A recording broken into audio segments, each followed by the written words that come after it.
देख रहे हैं। नमस्कार। आज एक नए व्यंग्य के साथ। शीर्षक है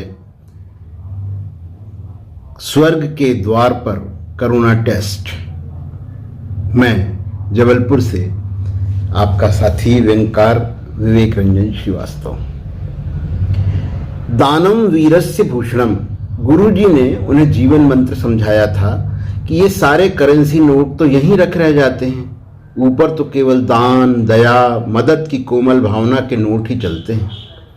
इस भाव को उन्होंने जीवन में अपना लिया था और इस दृष्टि से निश्चित ही वे बड़े पुण्यात्मा हैं।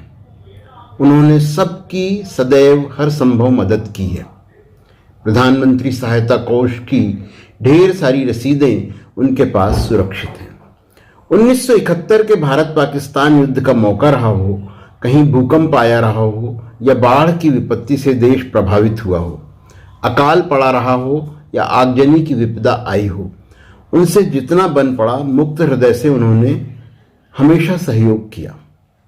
पहले चेक से राशि भेजते थे, फिर ड्राफ्ट का जमाना आया, सीधे खाते में राशि जमा करने का मौका मिला और अब तो घर बैठे नेट बैंकिंग से या मोबाइल ऐप के जरिए ही मदद पहुंचाने की सुविधाएं दी जाने लगी हैं।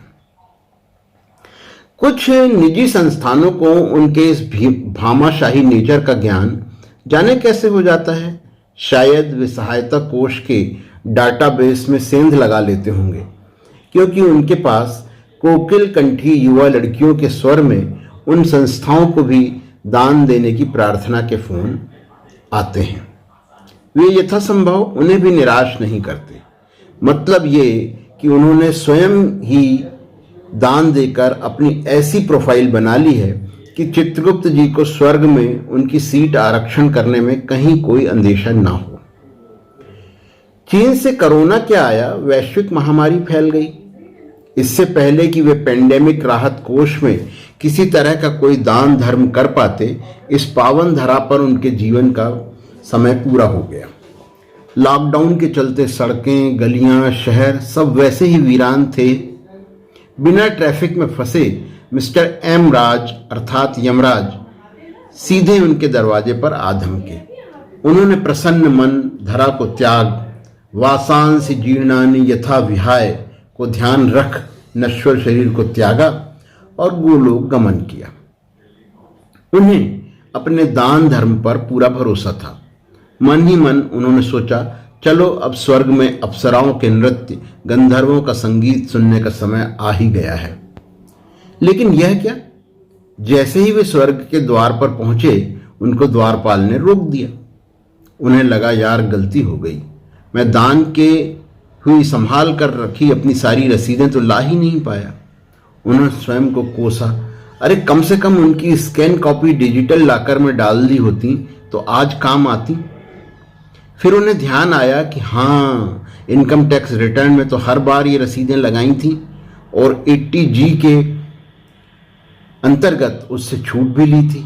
मतलब सारे दान के डिटेल्स रिकवर करने के पूरे चांसेस हैं।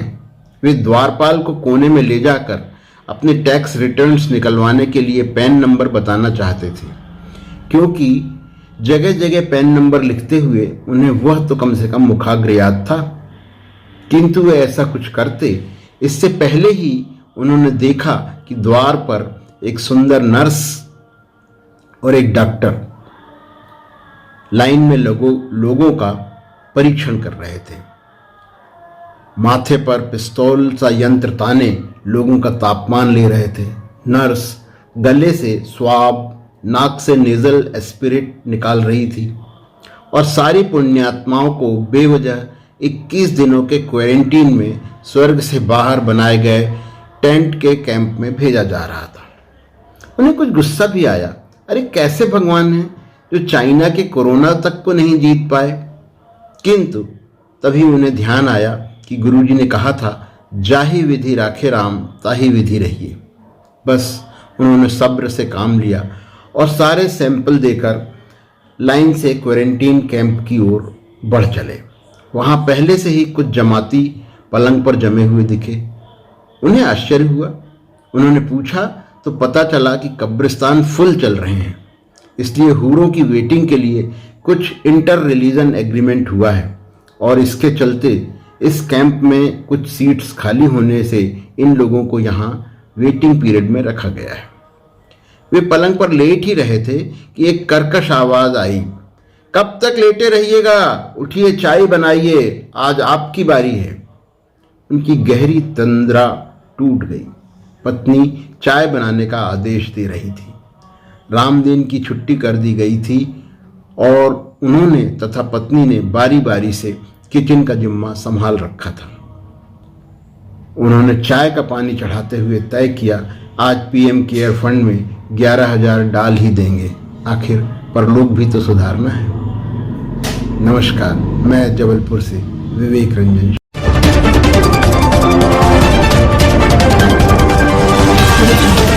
आप देख रहे हैं संवाद सरोवर न्यूज।